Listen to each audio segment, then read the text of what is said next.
Muito bom dia, agronegócio! Quinta-feira, senhoras e senhores, 20 de janeiro de 2022, 8 horas, 21 minutos pelo horário oficial de Brasília. Estamos no ar com a nossa abertura de mercado pelas redes sociais do Notícias Agrícolas, Instagram, YouTube e agora também você pode nos assistir pelo nosso portal, pela nossa página www.noticiasagricolas.com.br, porque estamos por lá também. Então, você quer deixar seu navegador abertinho ali com a Carla Mendes falando as principais notícias dessa manhã, temos essa opção também, certo? Começamos 2022 com opções. É isso aqui que nós damos para você, tá certo?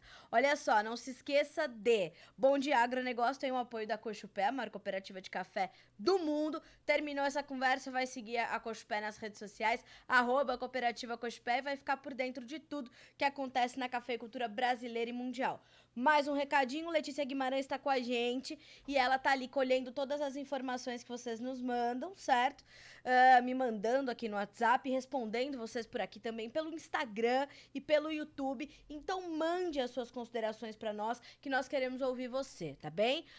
Os canais estão abertos no chat do YouTube e também no Instagram. Então, se você está nos acompanhando pelo site Notícias Agrícolas e quiser fazer uma pergunta, vai lá pro YouTube, tá? Manda pra gente por lá. E se você ainda não é inscrito no nosso canal, também tem essa, hein? Se inscreva no nosso canal, Notícias Agrícolas Oficial. Ative lá os alertas todos para você ficar por dentro de tudo que acontece na nossa programação ao vivo. Ela acontece ao longo de todo o dia e vai te trazendo as principais notícias daquele dia, tá bem? E é isso que a gente quer ouvir de você, certo? Não se esqueça de mandar sua cidade, seu estado, que a gente quer saber até onde chegam as nossas informações, ok? Vamos começar como a gente sempre faz, com a nossa rodada de preços. Vamos olhar as bolsas americanas, né? Os mercados internacionais, que são os que estão funcionando agora. Lembrando que o nosso mercado futuro aqui no Brasil abre às 9 horas, horário de Brasília.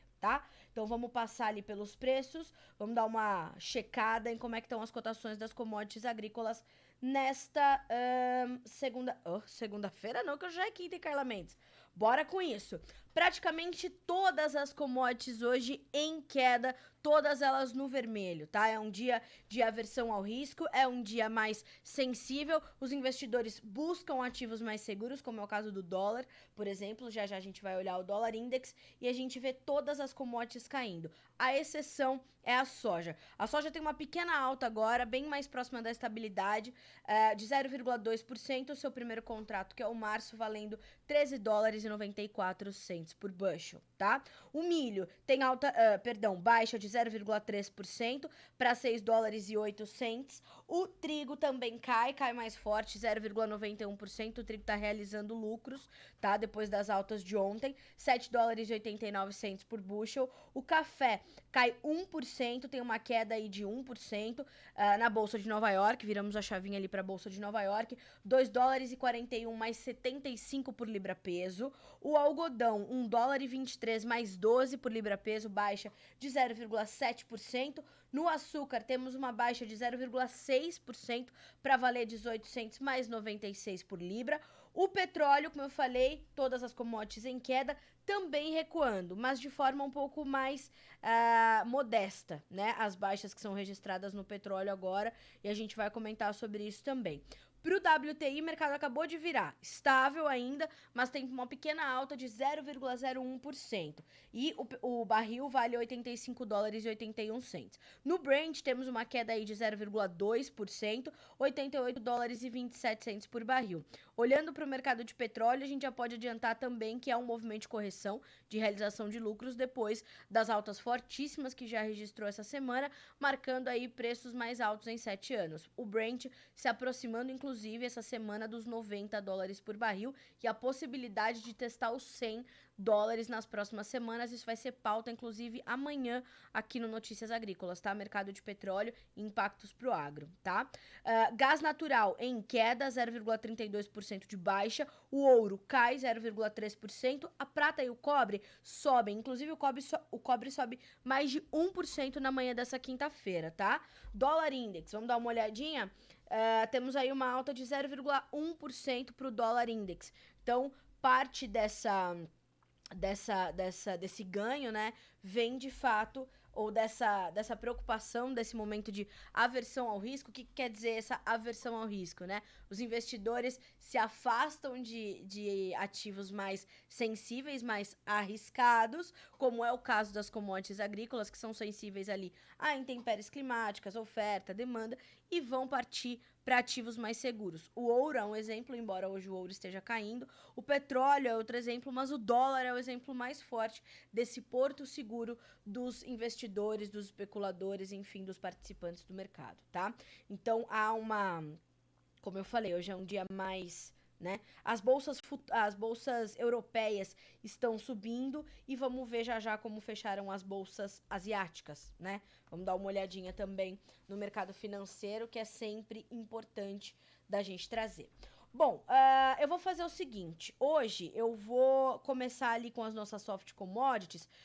Vamos falar um pouquinho do petróleo, né? Aí antes da gente falar das soft commodities, porque parte dessas baixas vem também acompanhando esse movimento de correção, de realização de lucros do petróleo. Como eu falei, nós tivemos aí as máximas sendo registradas em 7 anos nesta semana para os preços, e agora o mercado tira um tempinho para tomar um fôlego, respirar, botar dinheiro no bolso, realizar lucros e seguir para a próxima rodada, tentando entender aí qual vai ser o rumo que o mercado vai tomar. O que isso quer dizer? Isso quer dizer que ainda temos fundamentos que são positivos, segundo os especialistas, nós temos uma oferta que ainda é apertada, nós temos uma demanda que é crescente e que tende a continuar subindo diante dos mercados, das economias ali saindo da pandemia e tudo mais, mas ainda voltando a sofrer por conta desse elevado grau de transmissão que é ocasionado pela variante Ômicron, né? Nós sabemos que há países na Europa com recordes de casos,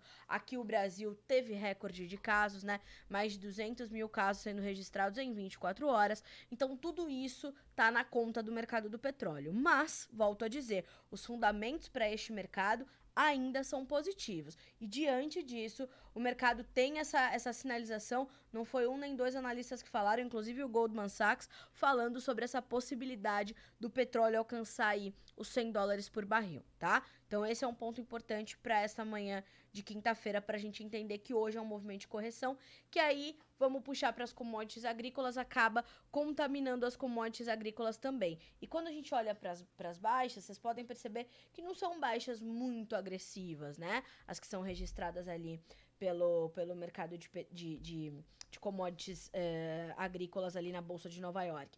São baixas importantes, quem lidera as perdas é o café, mas o café também já vinha subindo forte nas últimas sessões, né? E veio acompanhando, inclusive, o petróleo, além dos seus próprios fundamentos. Então, começando com o café, eu quero destacar aqui, inclusive ontem nós recebemos o Fernando Maximiliano, que é analista de café da Stonex. Ele esteve aqui no nosso estúdio, conversando com a Virgínia Alves, e ele trouxe uma análise muito interessante sobre esse mercado, né? Ele disse o seguinte: o café tem fundamentos firmes para valorização, mas isso é importante para você, produtor, tá? Mas a falta de transparência com números da produção deve continuar intensificando e ditando o movimento de volatilidade nas bolsas, não só de Nova York, mas também de Londres. Por quê? Embora nós saibamos que o Brasil não tem espaço, né, não tem condição no parque cafeeiro para produzir em 2022 55,7 milhões de sacas de café, o mercado recebe esse número porque é um número oficial, é o nosso órgão oficial governamental, é a Companhia Nacional de Abastecimento trazendo essa perspectiva e vai refletir essa perspectiva. Depois vai desdobrar, depois vai voltar a olhar para a fragilidade dos nossos cafezais, das intempéries climáticas, depois vai olhar para isso. Primeiro vai olhar para o número, como é o caso do USDA, como é o caso da Conab para soja, para milho, para trigo, enfim. E aí vai sentir esse impacto, tá? Você queira ou não, né? Não importa, e a gente vai ter esse sentimento do mercado sendo refletido. Então, parte dessas baixas que a gente viu nos últimos dias foi essa projeção da Conab, embora, volto a dizer, saibamos que não há condição da nossa região produtora de café de entregar essas 55,7 milhões de sacas estimadas pela Conab. Mas é isso que vai manter, então, essa volatilidade, porque aí o mercado olha para os seus fundamentos, sabe que tem uma oferta curtíssima de café, uma demanda que segue muito presente, o papel social do café, da bebida café, é enorme. Então isso deixa a sua demanda muito mais inelástica do que outros produtos. Ou seja, ela não é tão afetada pelos movimentos de preço, né? O café continua sendo consumido. Claro, ele pode ter ali uns movimentos pontuais de recuo de demanda em função de preços altos, ou o consumidor vai trocar por um café mais barato, mas ele vai continuar consumindo, a demanda vai continuar presente, né? Volto a dizer, pelo papel social que tem o café. Então, nós temos uma hora o mercado olhando para isso, para os seus próprios fundamentos conhecidos, os especialistas falando, o clima mostrando, as plantas mostrando, algumas floradas que não vingaram, a gente falou sobre isso aqui, e essas estimativas oficiais, esses órgãos governamentais, trazendo números que vão chegar ao mercado inevitavelmente. A gente está falando do Brasil, que é o maior produtor de café arábica do mundo. Então, isso tem um impacto sério, tá? Fora isso, o mercado vai olhar para números da Colômbia, para números de Honduras, para números do Vietnã, principalmente quando o caso do Conilon, né, do Robusta. Então, tudo isso está na conta, tá? Não se esqueça de que tudo isso está na conta, ok? Então, o mercado de café tem essa situação. Vamos abrir as cotações na Bolsa de Nova York para a gente entender que, apesar das baixas aí superiores a 1% nessa manhã de quinta-feira, a gente está falando de cotações acima de 2 dólares e 40 por libra-peso, senhoras e senhores. São preços historicamente altos. Então, o março tem 2 dólares e 41 mais 75 por libra, o maio 2 dólares e 41 mais 85, o julho 2 dólares e 40 mais 70 por libra-peso e o setembro 2 dólares e 39 mais 65, tá? Quando a gente fala de mercado interno, a gente tá falando também de preços bastante elevados, tá? Café Conilon tipo 78 Vitória, Espírito Santo, R$ 810 por saca. Vamos abrir aqui o nosso mercado físico do Brasil pro Arábica, saber como é que ficaram as cotações ontem do cereja descascado, por exemplo. Lembrando que a gente tem um dólar mais frágil agora também, né? R$ 5,47, embora ainda alto, tivemos um dólar muito mais alto. Isso impacta também na formação dos nossos preços aqui no Brasil. Então, vamos dar uma olhadinha aqui nas nossas cotações do café no mercado físico. Pessoal, não se esqueça, tá? Todas essas informações que eu dou aqui, elas estão disponíveis para você no Notícias Agrícolas. Chegou lá no nosso menu, cotações café. Abriu, ali tem uma página com um montão de referência para você, tá? Então, ó, eu vou direto pro cereja descascado, tá? A gente tá falando de uma referência em Guaxupé de R$ 1.620 por saca, ou Patrocínio em Minas Gerais ou Poços de Caldas com R$ 1.565, Espírito Santo do Pinhal aqui no interior de São Paulo R$ 1.580 e Varginha R$ 1.620. Ontem Varginha teve uma alta no preço de 2,5%, Pinhal 0,7% e por aí vai. Vamos dar uma olhadinha no tipo 6, bebida dura? Preços que variam aí de 1.390 a 1.530. 1.390 sendo registrado em Maringá, no estado do Paraná, e 1.530 em Guaxupé, Minas Gerais, tá? Então essas são as primeiras informações aí do mercado de café. Perceba que a gente tem um movimento ainda de preços muito robustos e sólidos na alta, né? Solidificados em patamares elevados, tá? Você que tá no YouTube, vou te deixar o link da entrevista do Fernando Maximiliano ontem a Virgínia Alves, tá? Você pode checar essa entrevista na íntegra, clicando lá no nosso menu em vídeos, vai procurar nossa editoria de café. Vai ter esse título aqui pra você, ó. Vou deixar aqui já pra você, tá? O título e o link. No YouTube eu consigo colocar o link, tá, pessoal? No Instagram não, mas por isso que a gente tem um monte de opções pra você. Deixa eu colocar aqui no Instagram, para que as pessoas possam, então, checar essas informações. Menu vídeos, café, tá? E vai procurar pelo Fernandinho. Fernando Maximiliano. Ok? Então, essas informações são determinantes para você entender que rumo vai tomar o mercado, tá? E como é que as informações, as estimativas oficiais, governamentais, vão continuar impactando aí na formação dos preços, tá? Alguém me perguntou aqui, o açúcar, é meu próximo assunto, a Cláudia. Cláudia, ontem o mercado de açúcar disparou, né?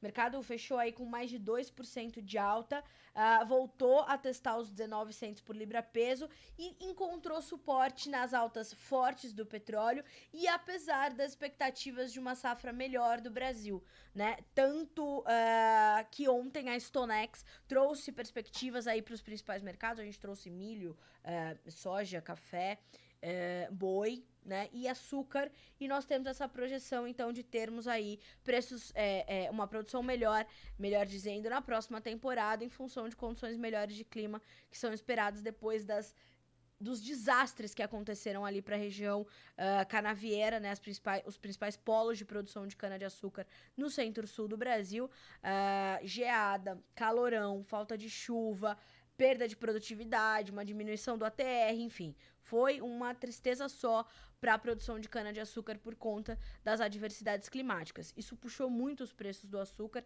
vem puxando, ainda é uma condição ali importante para o mercado de observação, mas essa projeção de melhora da nossa produção na próxima temporada. Só que ontem, o dólar em queda, o mercado de petróleo subindo, tudo isso e mais esses fundamentos que eu acabei de citar promoveram então essa condição de disparada nos preços do açúcar. Foram mais de 2% de altas sendo registradas ali na Bolsa de Nova York, né? E hoje a gente tem um momento ali ainda de preços elevados, mas temos um dia de realização de lucros, um dia de queda, mercado acompanhando as demais commodities também, acompanhando essa movimentação inversa do dólar. Hoje o dólar volta a subir, o dólar index, tá? Que é aquele índice dólar frente a uma cesta de principais moedas ali das principais economias do mundo.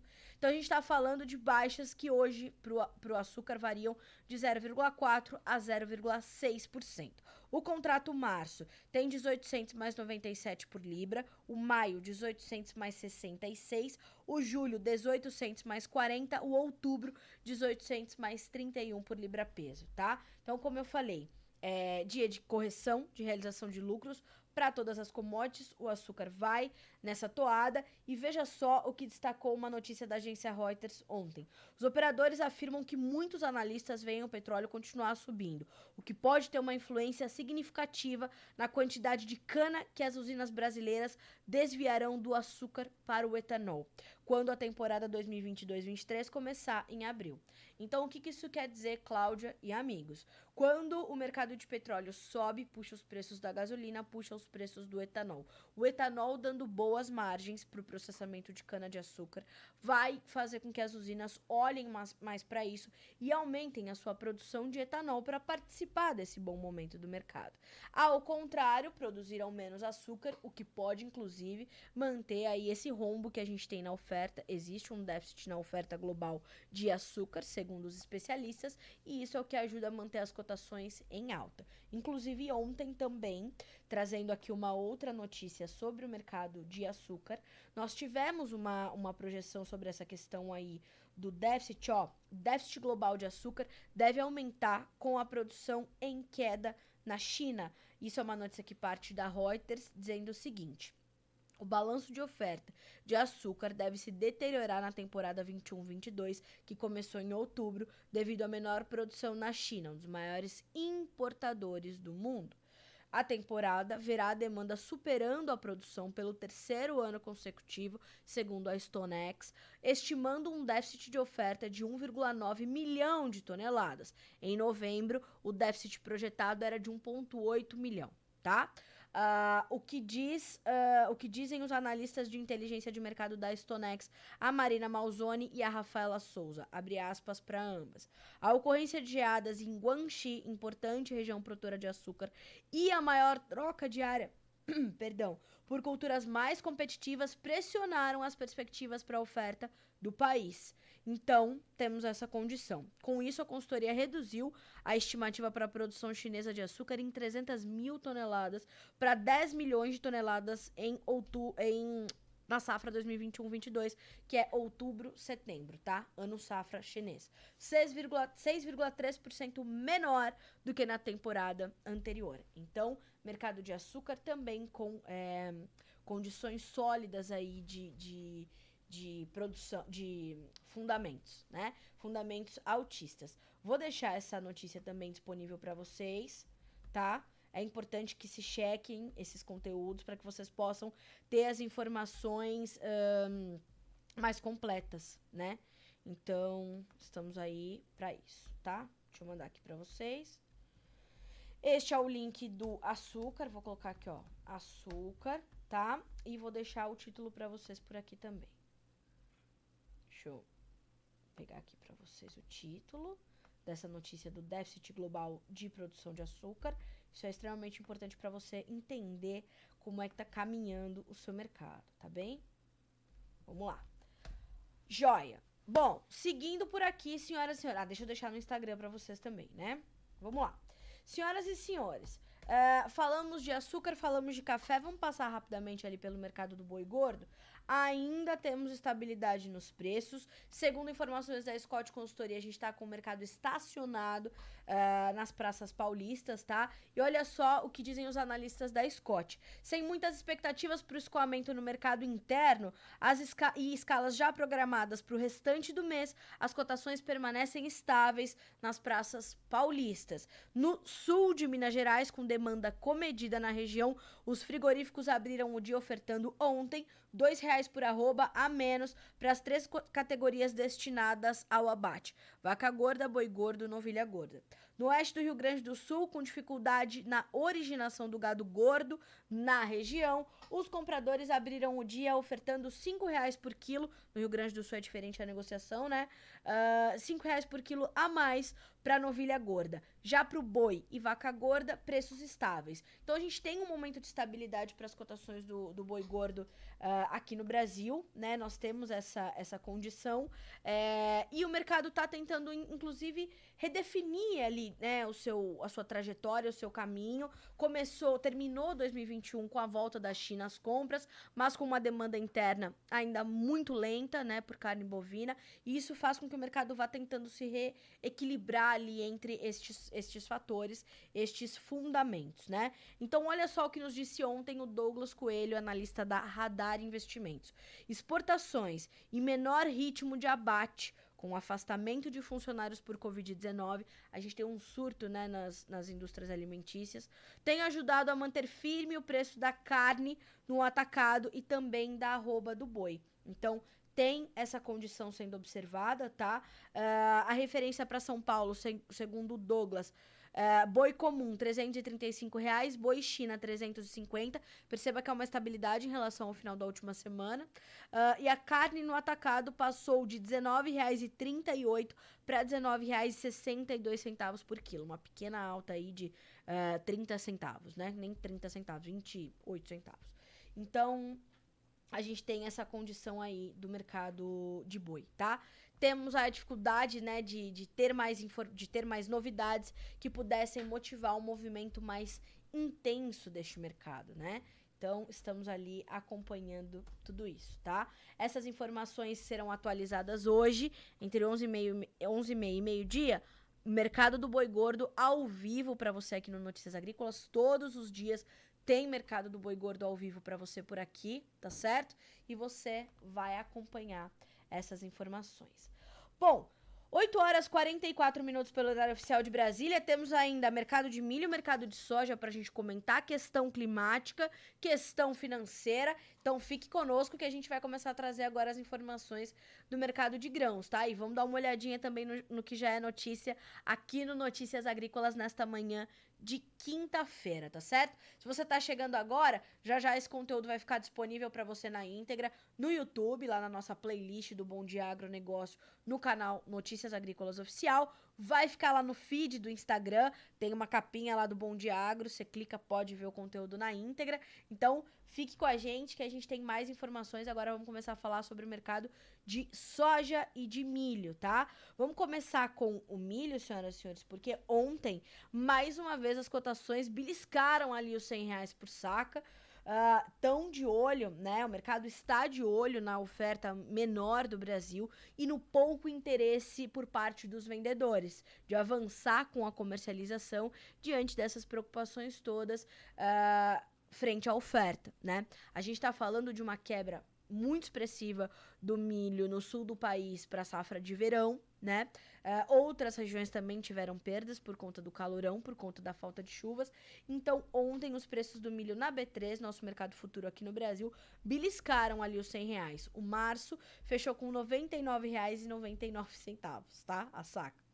Uma alta de 0,6% só ontem, tá? O maio fechou com 97,38, subindo 1,02%. O julho foi para R$ 90,51 e o setembro 89,88.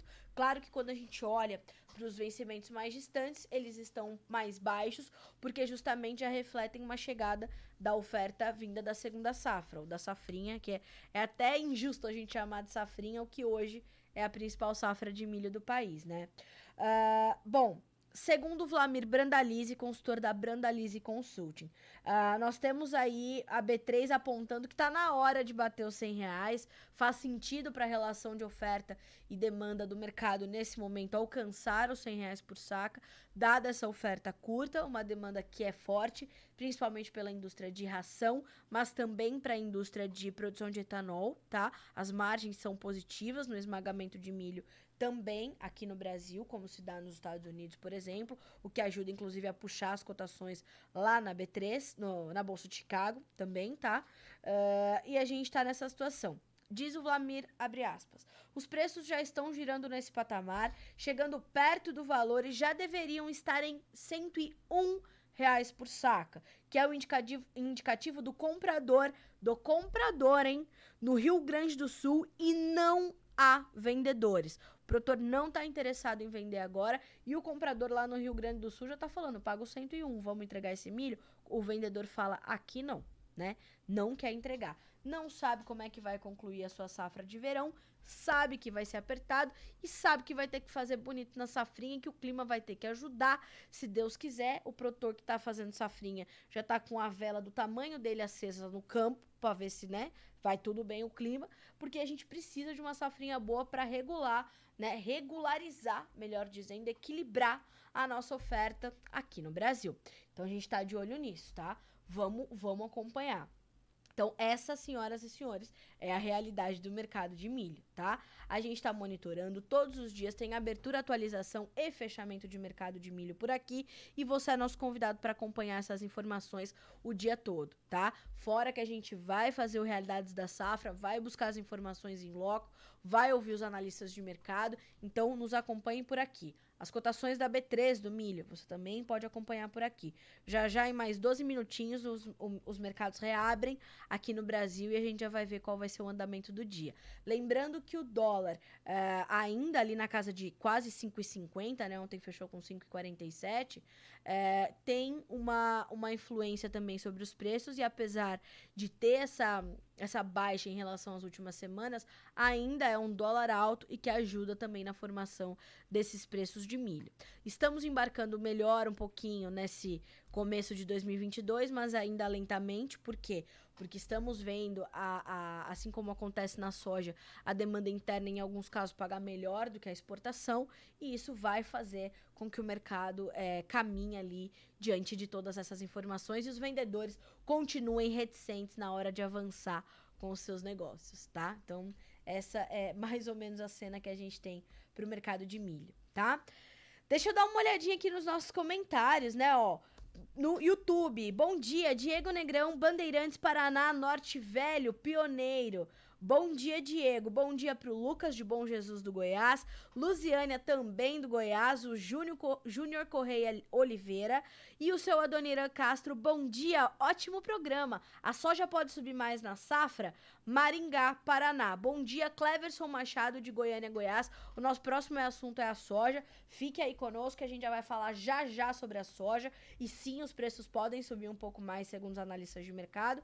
A gente tá só aqui dando uma passadinha nos nossos comentários, né?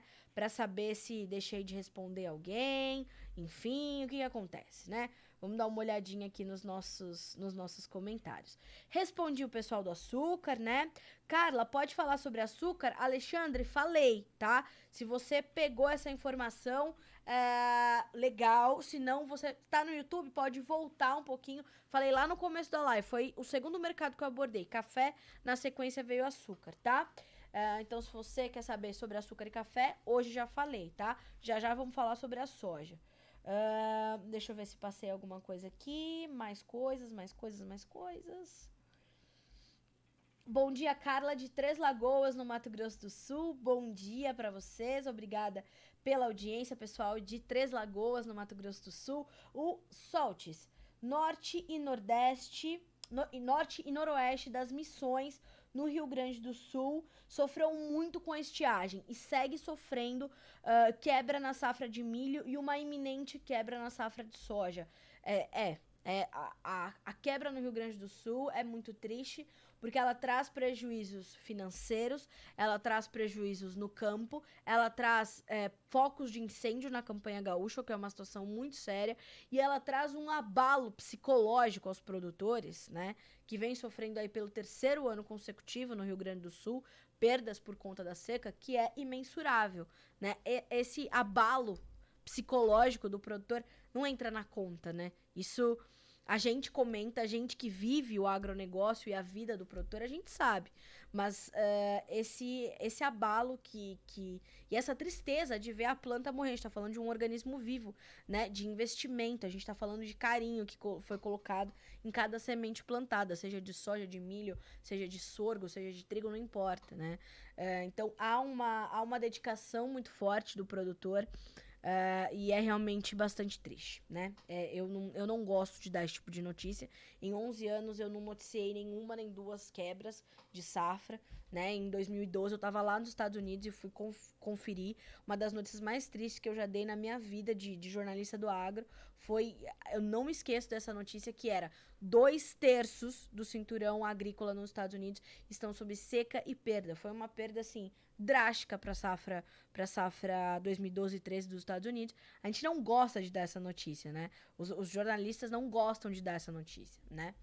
Mas o jornalismo não é feito só de boas notícias. Eu venho falando bastante sobre isso essa semana. O Lourival nos manda bom dia de Vilhena, Rondônia. Vamos mudar o rumo dessa prosa, né? A Cristiane Planura de Minas Gerais, no Triângulo Mineiro, também conosco. Bom dia para vocês. Vamos falar sobre... o Rafa Lima, da Agroprime de Jataí, no Goiás. Meu parceiro, Rafa. Bom dia, tudo bom? Como é que você tá? Faz tempo que eu não falo contigo, né? Precisamos aí trocar umas figurinhas sobre como é que tá a safra Goiânia de grãos, tá? Vamos falar com isso com certeza. Bom, senhoras e senhores, vamos dar uma olhadinha no mercado da soja, vamos falar sobre os derivados, vamos falar sobre a questão climática. Olha só, 8 horas e 53 minutos pelo horário oficial de Brasília, o mercado da soja continua trabalhando em alta, tá? Temos aí o março com 13 dólares e 96 cents por bushel, ganho de 4 pontos mais 75. O maio, 14 dólares e 4 pontos de alta. O julho, 14 dólares e 10, tem 4 pontos de alta também. E o agosto, 13 dólares e 86, alta de 2 pontos mais 75. Vamos só dar uma olhadinha rápida no milho e no trigo. Vou explicar por quê, tá? Março, 6 dólares e 8, o maio também 6 e 8, o julho 6 dólares e 4, o setembro 5 dólares e 76 cents por bushel. No trigo, 7,90 para o março, para o maio 7 dólares e 93, julho 7 dólares e 82, setembro 7 dólares e 81. Pessoal, olha só, Mercado da soja, hoje dá continuidade às altas que foram registradas ontem, de quase 30 pontos no fechamento do dia. O mercado ontem teve um dia de correção, de recuperação depois das baixas das últimas sessões. E segundo o Vlamir Brandalize e outros analistas, né, o mercado está começando a olhar não só para a questão climática da América do Sul, para as previsões que continuam mostrando boas chuvas, inclusive para a Argentina, nos próximos dias, poucas chuvas para o Paraguai e tal, e algumas chuvas ali também para o Rio Grande do Sul, mas começa a olhar para as perdas da América do Sul, efetivas e reversíveis postas sobre a mesa. O mercado começa a questionar qual vai ser o tamanho real da safra 2021-22 sul-americana de soja. Vai ser uma safra inevitavelmente menor do que as estimativas iniciais. Quanto menor? Né? Nós temos aí uma divergência de opiniões, de análises e de números, isso é um fato também, e isso traz um impacto também para o mercado. A gente falou sobre isso para o café, para o mercado da soja não é diferente, né? Nós temos essa perspectiva, né, de preocupação. Então, para alguns analistas, como é o caso do Vlamir, por exemplo, o Vlamir Brandalize ontem, em entrevista ao Notícias Agrícolas, falou sobre perdas de quase 40 milhões de toneladas na produção sul-americana, tá? E tem outros analistas, outras casas de consultoria falando em perdas um pouco menos agressivas, né? Então, Rio Grande do Sul, por exemplo, né? A gente tem uma preocupação muito forte com a safra do Rio Grande do Sul, mas para alguns analistas, caso as chuvas cheguem e continuem chegando nas próximas semanas, há áreas passíveis de recuperação. A soja é uma planta resiliente, tem um poder de recuperação considerável, né, em relação ao milho, por exemplo, é uma planta mais forte do que o milho, com potencial de recuperação mais forte do que o milho, e há outras análises que falam, não, no Rio Grande do Sul a perda vai ser muito séria, porque as chuvas chegam, elas ainda chegam manchadas, elas evaporam, não dá tempo de dar umidade para o solo, dar umidade, né, para a planta, porque ela evapora, bate no chão e já sobe, porque o calor é demais, são mais de 40 graus, então há essas divergências. E enquanto houver essas divergências, elas vão bater lá em Chicago, que está olhando não só para essas perdas no sul do país, mas está olhando para as áreas que também estão colhendo no Mato Grosso e estão colhendo bem, né? Embora a gente saiba que a qualidade dos grãos colhidos em alguns pontos ali do centro-oeste, ela é questionável, porque muita chuva, falta de luminosidade, grãos ardidos, grãos avariados, grãos quebrados, grão leve, um monte de coisa. Então a gente tem algumas irregularidades na safra brasileira, principalmente. A paraguaia e a argentina, elas têm uma regularidade pior, mas tem, né?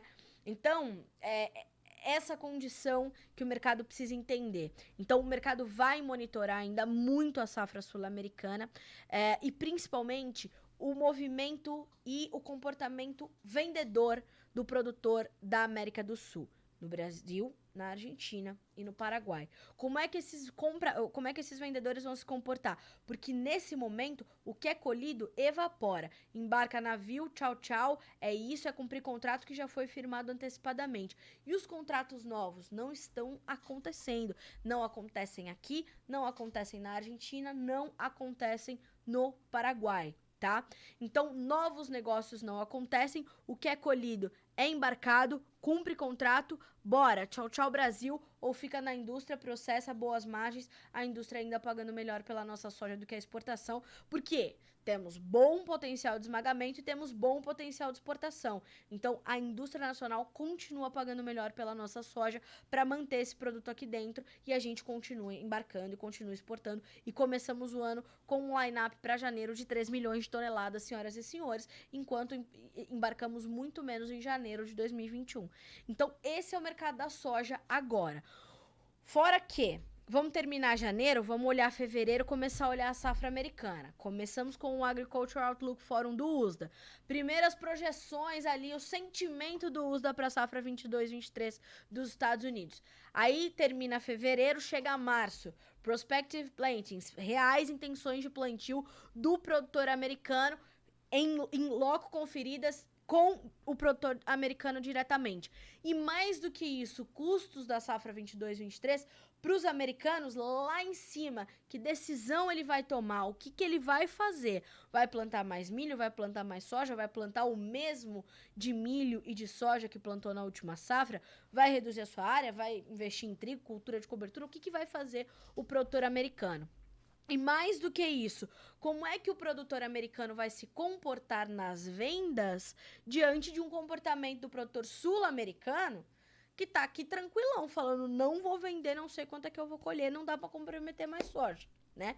Então, tudo isso tá na conta. Então, apertem os cintos porque o piloto do mercado da soja sumiu e a gente tem muita coisa para monitorar a partir de agora, tá? Então, tenha atenção. O mercado da soja ainda te promete grandes emoções. Segundo o Vlamir, vai ser um ano de cotações bem remuneradoras e que darão boas oportunidades para o produtor brasileiro, tá bom? Bom, senhoras e senhores, são 9 horas pelo horário oficial de Brasília. Pode ser que o meu editor hoje corte a minha garganta e amanhã não tenha Bom Dia Agro. Brincadeira, vai ter, né? Estaremos aqui juntos amanhã, mas hoje vamos finalizando por aqui a nossa edição, tá?